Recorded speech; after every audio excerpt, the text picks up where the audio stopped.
Kelsey's saying that we're live. Action. I'm just gonna wait for a second, let some people show up. I was surprised there was like 50 people interested. 60. 60. We'll see who attends. It's very exciting. Got our little stage set up. I'm excited to talk about tinctures. This will be kind of informal. Yeah. We're just doing what we normally do, but we're going to film it for you. Teach other people how to do it. I'm also experimenting with my teaching style, and I'm a very nervous presenter.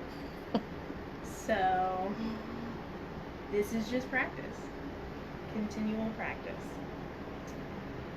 Yeah. Tinctures here. Kelsey's got a little tour. Tinctures we've got Lemon macerating. balm tincture. This is a red clover tincture up here. Both of these. What is this one? Motherwort. That's a motherwort, and then these are just like standard tincture bottles that we have staged out for you guys. The things we're working with, we're gonna strain this one. This is a mullein, and then we'll also do this one. This is elderflower. We'll strain both of those, and then we're going to make the elderberry. Frozen. Yeah. Cool. Okay, cool. All right. Well, let's get started. So what I'm going to do today is show you how to make an herbal tincture. There's no particular reason that I've chosen the herbs that I'm using today other than it's something Kelsey and I have been processing, and these ones are ready. They happen to be a couple different stages of the same plant, so I thought that that was a cool demonstration of how you can use different parts of a plant. Each herb will have like different parts of a plant that can be tinctured and might be used for different purposes. Other parts of the plant might also be used for a different medicinal like preparation, like maybe a salve or something like that. So yes, I also just want to show people how relatively easy it is using things that you probably already have at home or things that you can fairly inexpensively acquire. So the first one that we'll do is the elderberry. I'm going to set this here for just a second. I also want to let folks know that this is going to be a demonstration on tinctures. I will talk about some of the herbal actions, but this is primarily to discuss how to make a tincture. And then if there are specific tinctures that you're wanting in your life or that you're feeling like you need, I have a good book recommendation and some other resources that I can share with you as well. The world of herbalism is awesome. It is also highly controlled as far as like the federal government goes. So making recommendations and things like that is something that a lot of people tend to be careful about.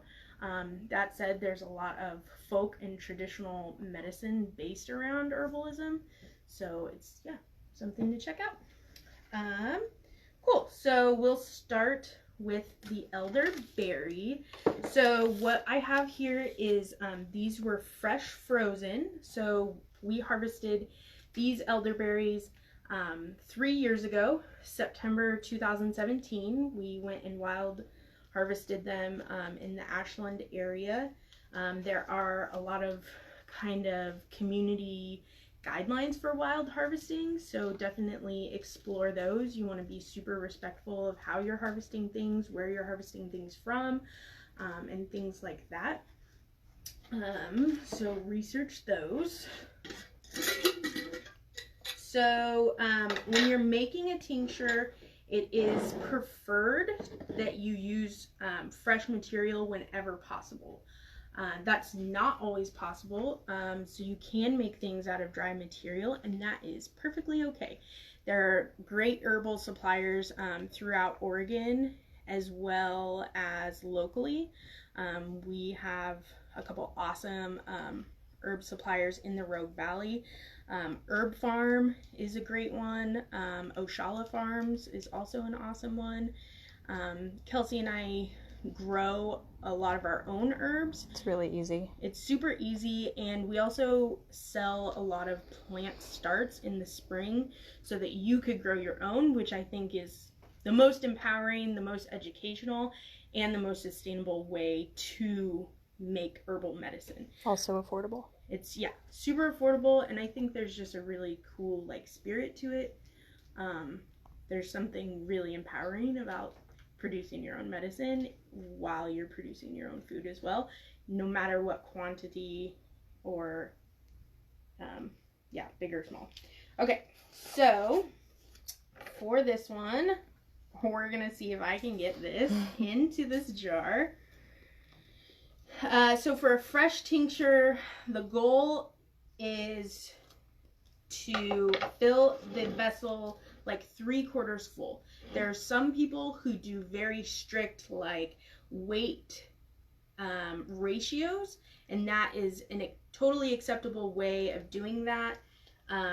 This is something that I'm exploring as far as like not weighing things and just kind of going with a more intuitive approach. It's also super valid, and it requires fewer tools. Like, you might not have a kitchen scale at home, and that's okay. That should not prevent you from making medicine. Fear of math in my case. Fear of math, that kind of, yeah, totally. So we're gonna pour this in here. These are nice and juicy. You can tell that these are really like, it's like we harvested them fresh.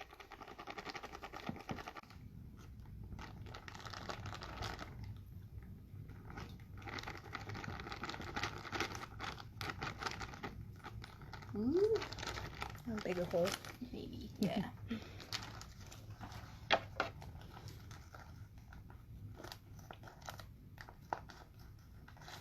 So just gonna put this down to prevent any spillage.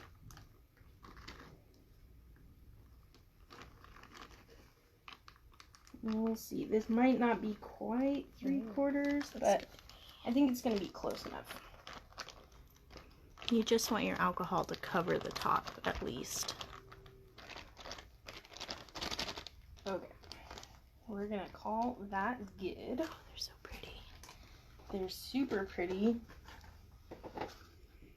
They also have a very particular smell.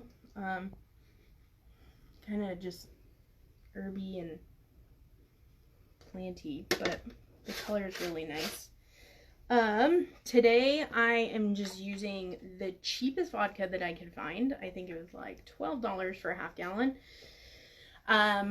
So generally you want something that is at least 40% alcohol, which is 80 proof. That's a really great place to start as far as not having to figure out water to alcohol ratios. There are more advanced ways you can do it. You can use super high proof things like Everclear, and that's also a valid way. There's just a little bit more math involved and conversions and things like that, and making sure that things are the right potency. This is a really great way to just get started, to kind of do it just like, you know what, I have some peppermint and I'm going to make a tincture. Boom, put it in a jar, drop some alcohol in it, great. You can also use other alcohols, and you can also use no alcohols. So there are things like glycerin tinctures, where people will use vegetable glycerin to make a tincture, and that is also a great way to extract the medicine. So I'm just going to fill this. I'm going to go ahead and fill it all the way.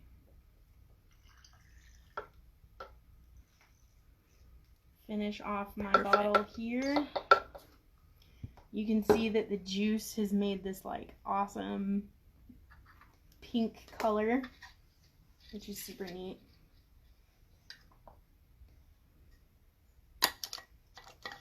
And then I'll put my lid on it. Come on. And then give it a shake. So tinctures, like ideally you're shaking a tincture at least once a day. The longer you let it sit, the less you need to shake it every day. So if you're gonna let it sit for, 30 days or maybe even 45 days, you'd want to shake it every day so that you can be agitating the plant material and creating as much surface area as possible for that medicine to be extracted. If you're going to let it sit 8, 10, 12 months, it's less of a concern. It'll eventually get there. But a good way to remember to do these things is to like put this somewhere where you frequently walk by in your house. So we have a little shelf that we walk by, and we can just put this there and we'll see it and we're like, oh, we should shake that. So that's great. Set that one there. And then something that I am not always great at is labeling. So you want to label your tincture so that you know what it is and you know when you did it. You can add as many details as you want. Like on these elderberries, I specifically had noted where we had harvested them.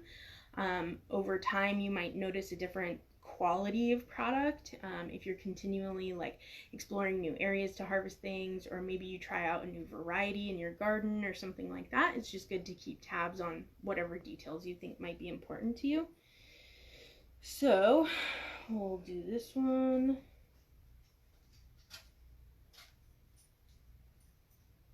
This is an elderberry tincture. Today is 9/18. And that's all I'm going to write on it for right now. I guess I'll write vodka too.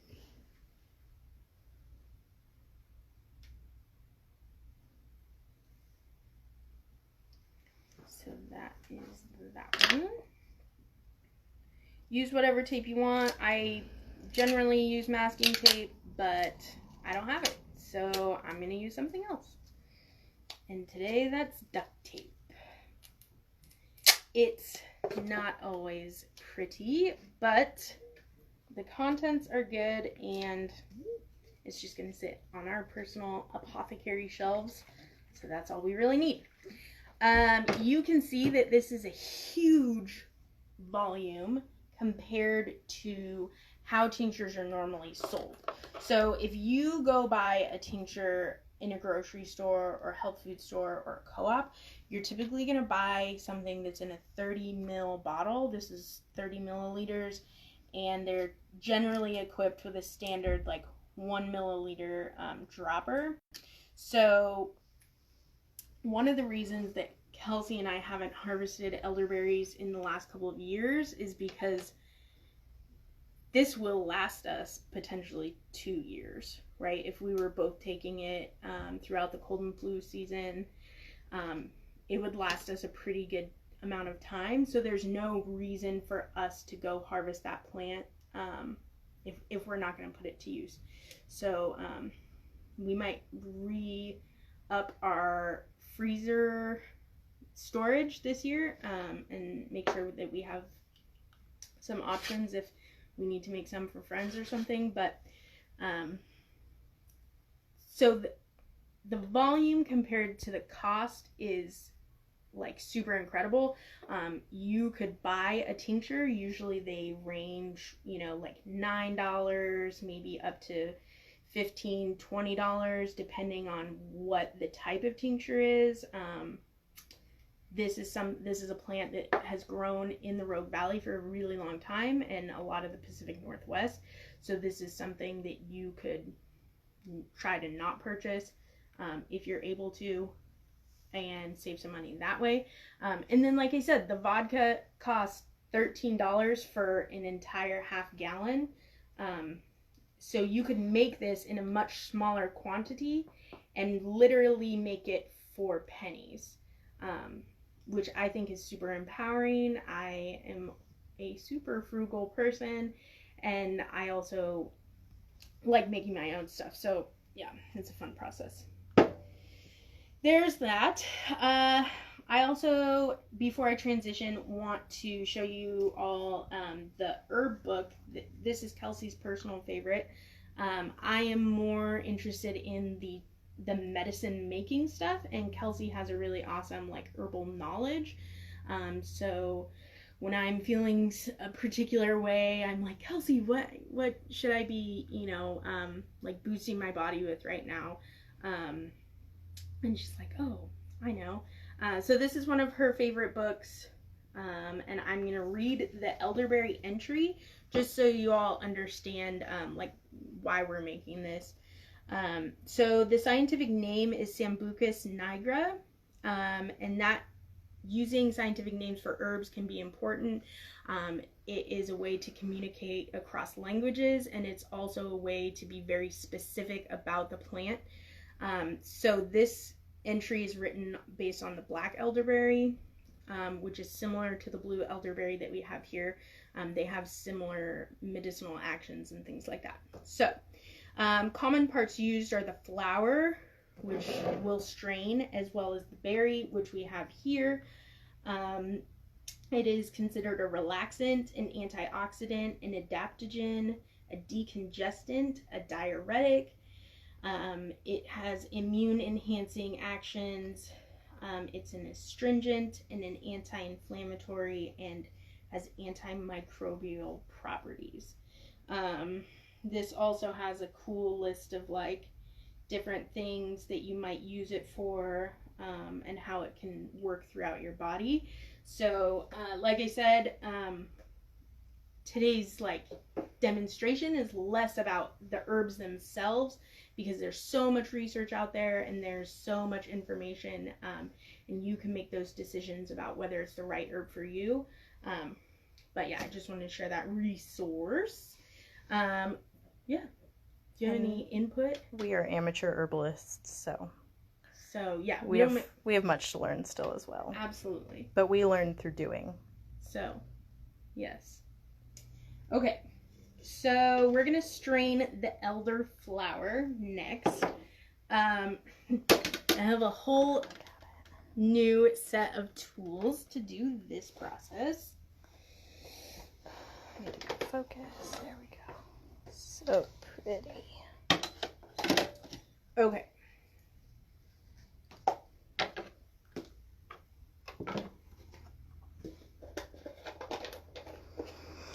So what I have going on here, I have my pan. I'm only using this because I don't want to ruin Kelsey's desk with anything. I'm going to strain the tincture into a Pyrex container. I like this because it has a wide mouth and it has a spout.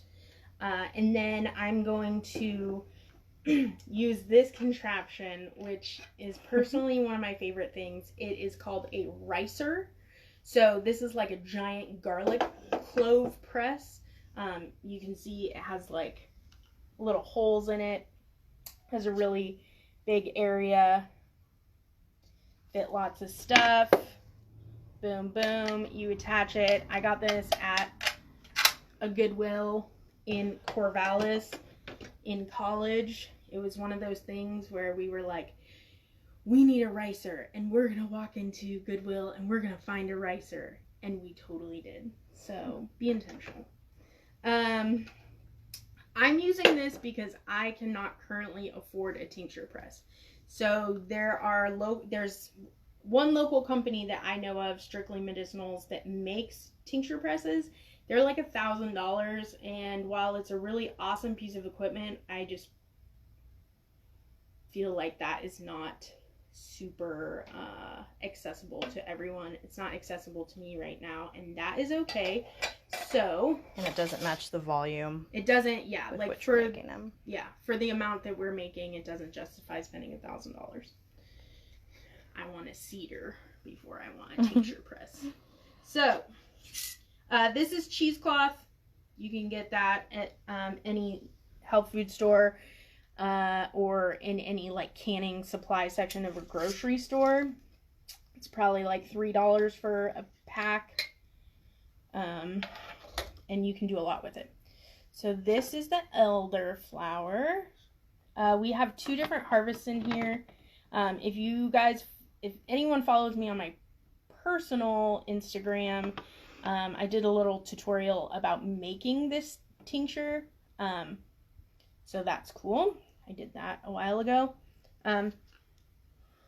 The smell of this is very floral. It's very sweet. It does have a similar smell to the elderberries, but it's distinctively florally. So what I'm going to do is I just have this set in here, and I'm going to let the liquid strain through the cheesecloth, and it's going into my Pyrex below. And if you have absolutely no pressing tools, you could do this, and then I would say at least use cheesecloth, because the material collects so much liquid that it's really valuable to strain out. So if you don't have a press of any kind, you could take the cheesecloth and you could squeeze it out with your hands. Make sure your hands are clean and all that. And that is a really cool way to do that as well. So at this point, I'm just going to press this down a bit so that I can get this on. And then you'll see how much comes out. So that's a decent amount that you would be losing without pressing this. And if you had some sort of tincture press, which usually have like a pneumatic or a hydraulic pump or a press on them, you could get even more. But this is just my brute strength.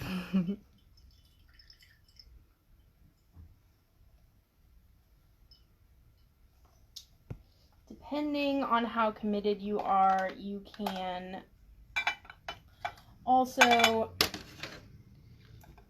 then pull the cheesecloth out. So this is like a pretty compacted little brick. Ooh, it smells good. Yeah, it smells really nice. You could also,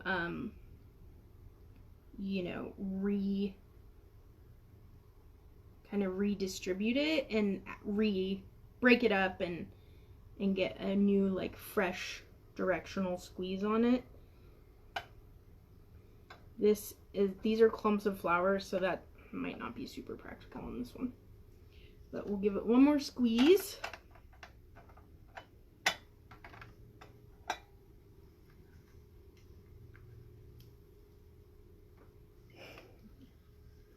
Precious.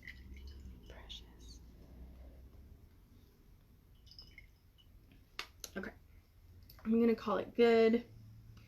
Eventually, it causes like these things. Causes weird Causes pain. strain on your hands. Someone who's watching, Mariah, asks, "What's your personal account?" So it's Asia RY92. It is currently set to private, Okay. but if you follow me and I know that you're a real person, I will, I'll accept your follow request. I do all kinds of cool stuff on my personal Instagram as well. I really like to talk about the taboo herb, cannabis, on my personal account. So if that's of interest to you, definitely give me a follow there. Let's see. Okay. Oh, got it strained. So yeah, so it's strained, and there are no solids in it, which is great because that is the point of the cheesecloth. Mm-hmm. So feeling like I'm a little overshooting with this container, but we're gonna go for it. Yeah, it could probably fit right back into this one, but that's okay. Yeah, there are little flower tidbits, which are so precious. Like, they're so tiny, and They're just so cute. I really love them. What do you think? Should I put them? Yeah, just put it in that one. It in this one. Clean one. Okay, so just gonna. And then we might later relocate that into these little tincture bottles right there. Yeah, so that's awesome. This is probably, oh, wrong lid. I didn't even notice how much was on there, but I don't know, probably half a cup, Yeah, cup of liquid. Plenty for us. Which is great. That's plenty for us for the year until we can harvest more in spring and do it all over again. So again, I'm just gonna do my little label in.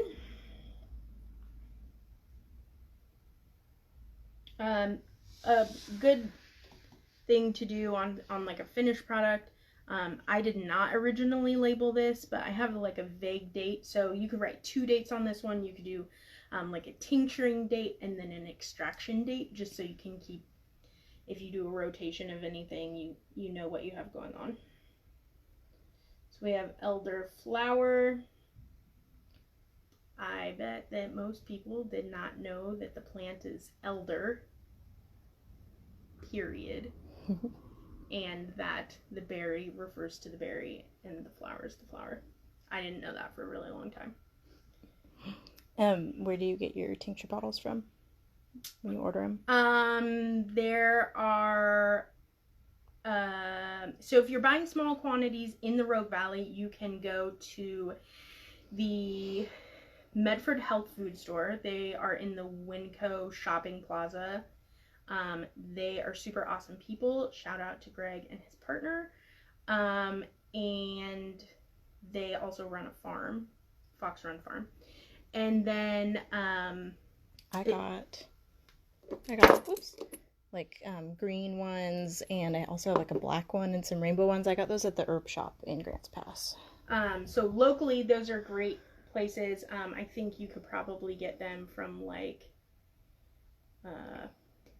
I don't know, some other like herby places in the Rogue Valley. If you're gonna buy them in quantity though, you should check out SKS. They are an online store that specializes in bottles. So what you would be looking for, these are called a Boston Round bottle. These are a 30 ml bottle, but you can get them in a variety of sizes. And then this one is a standard dropper, so it is not a child-safe dropper. If you are doing something like cannabis, you may want to have child-safe droppers in your repertoire of apothecary supplies just for safety. But a standard one for any of these herbs would be great. You can buy those in quantity there. You can also buy them from a couple other places that I can leave in the description. Okay, so this was harvested and tinctured June 2020 and extracted September.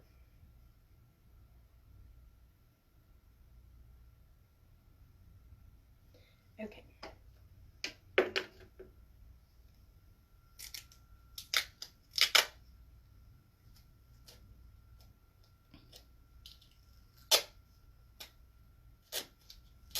Wow. Okay. So we'll get that on there. Again, you know, it's a little clunky for my taste, but it does the job. The medicine is potent. It's great. So we'll set that off to the side. Now that I'm thinking about this, I'm thinking about rinsing these containers. Kelsey, do you have any input on that? Yeah, probably. To the next one. Do you think you could rinse them, and then I can share some of the information about our fire and smoke herbs. Oh, great. Refer back to informal. Here, I'm gonna. You want just go ahead and hold that? Sure. Yeah. Cool. Okay. Great. So, two of the herbs that Kelsey and I have been thinking about for smoke inhalation, which has been happening for a bit in the Rogue Valley, unfortunately due to wildfires, are mullein, which grows abundantly and wildly in the Rogue Valley. The tincture that I'll be straining was mullein that we harvested from a friend's farm up in down in Ashland earlier this year. So we can tell you a little bit about that herb. Mullein is a herb that is commonly thought of as a weed to a lot of farmers. So it grows these really big leaves, so they can easily be like 2 feet tall on a plant that is flowering. They're hefty. They're very they have a velvety feeling.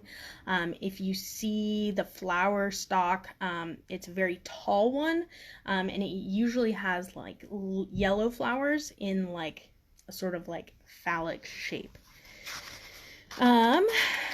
Let's see.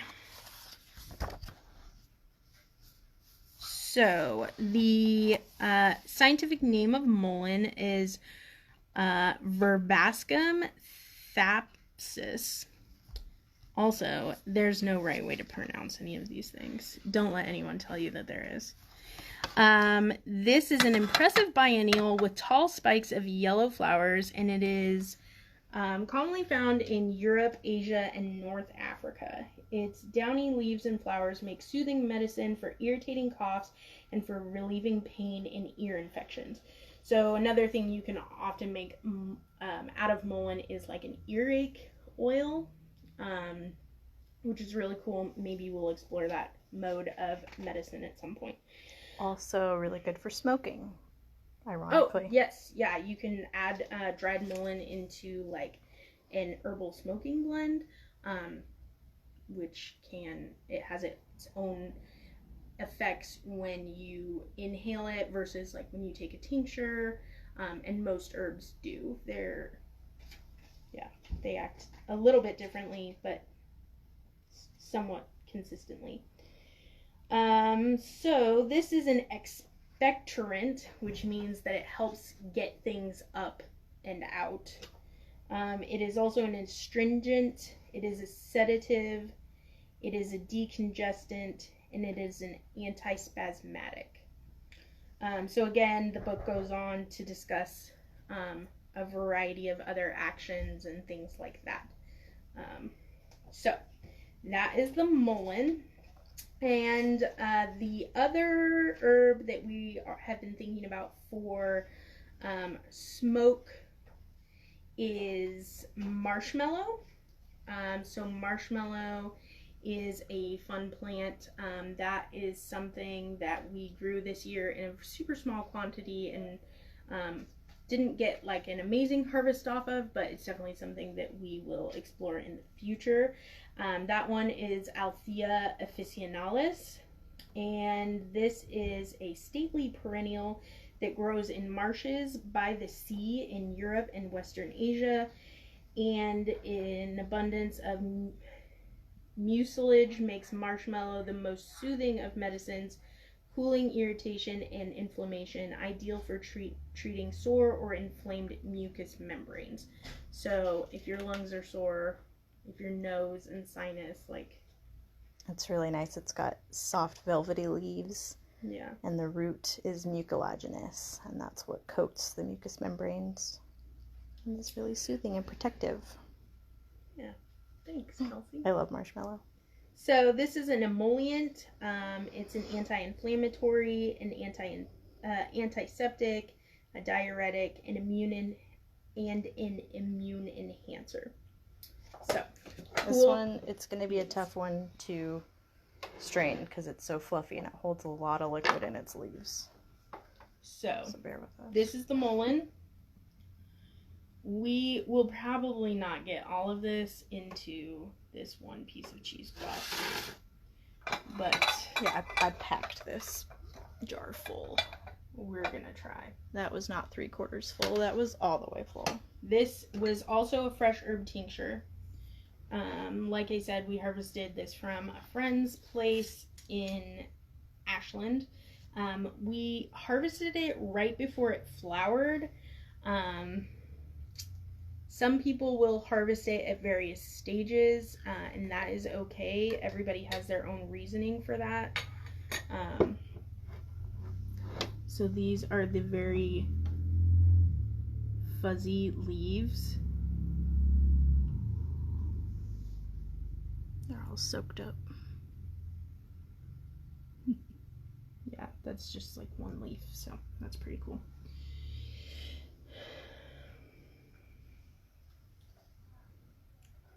So again, I will let the liquid pour off first. Thank you, Kelsey, for rinsing our utensils.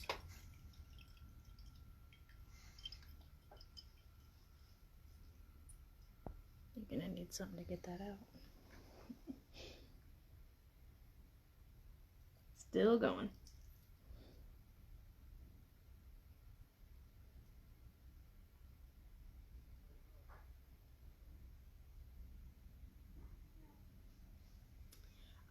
I should also mention, so sometimes I'm a little bit jumbly, but I have written instructions for making a tincture on our As the Garden Grows Facebook page. So definitely go check that out. I'm thinking that maybe I may have missed a step. Missed a couple things or something like that in the excitement of actually doing. Mm-hmm. So I'm going to try to get as much out of here as possible to effectively strain it. Could probably call that good. That leaves a lot left, which is totally fine. Also, maybe I don't need the cheesecloth on something like this because I have cut it in such large pieces.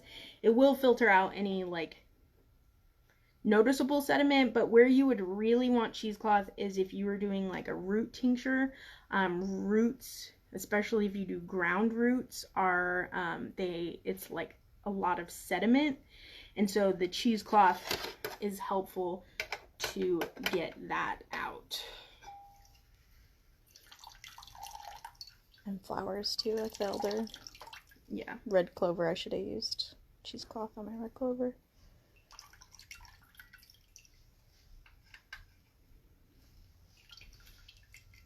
You really have to squeeze for mullein. Yeah.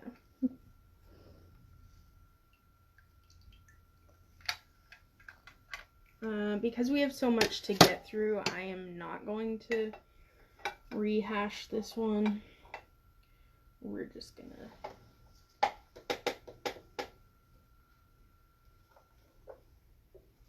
toss it. So there are a lot of different things that you can do with the leftover plant material, which is often referred to as mark. So you can definitely compost it. That is a great thing to do. Obviously, you could throw it into a landfill if that's your only option. You could put it into a worm bin or another compost system. You could, if you have like municipal trash service, you could put this in a yard waste bin, and that will eventually get turned into compost that they'll sell back to you. I'm not bitter. But a really fun thing that we have not explored yet and basically only know about is something called spagyrics. Yep. And that is where you would actually take this plant material and you would combust it. So you would burn it. I'm not sure how much oxygen you would have in there. But you would then add the ashes back to the tincture. Again, have not attempted it, have not fully researched it, but have heard about it, and it seems interesting. It's kind of referred to as alchemy, changing elements and stuff. Kaya wants to know what the ideal size to chop larger herbs into is for a tincture. Does it depend on the plant? I think in general, that's a great question. In general, you're trying to create as much surface area as possible. So on like a large, like this is like a vegetative, right? So we're using like the leaves on a tincture, or on this mullein tincture. You don't need to cut it as small. I would just shake it frequently. If you're going to do something like an herb or a root that's really like dense, and would be really hard for alcohol to get to the center of it, if you didn't chop it finely, that you would want to chop something like that more finely. Some things, maybe if you were like making a rose petal tincture, you might even just be able to like bruise that. Yeah, it's also about breaking cell walls. Yeah. To release the stuff.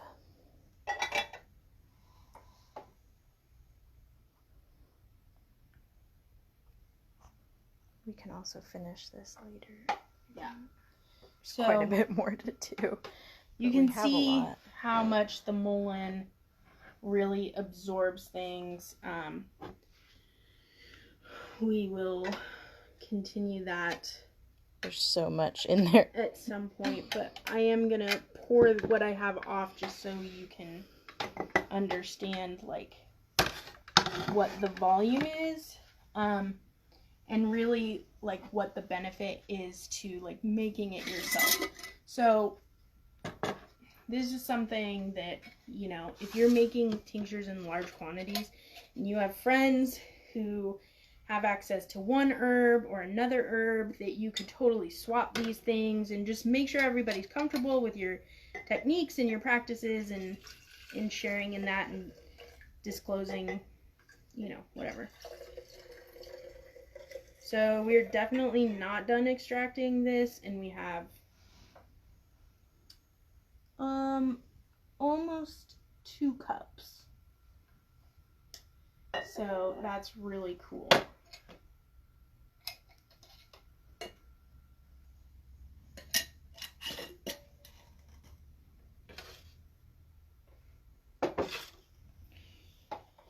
I'll make my label again and we'll be good. I'll have Kelsey keep the camera on for just a few more minutes while I write out this label. That's as much instruction as I have prepared today. But if folks have any questions, shoot them over. Kelsey will read them out loud to me, and I will answer as best I can.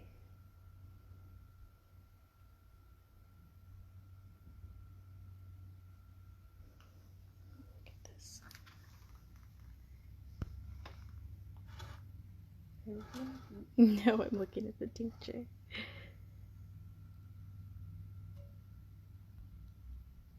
Look like little peas in there.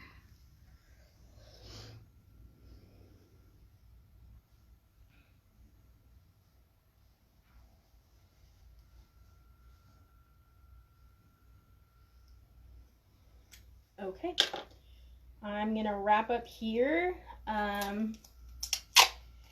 At some point we will make another video and some educational information on a variety of other medicine making processes. So we'll definitely do something on salves, for sure. That's a really easy thing for folks to do. I'll also have some other gardening tips. I'm in the process of making information on seed saving and making your own fish fertilizer. So stay tuned for those, and we will see you later. Thank you guys so much. Thank you.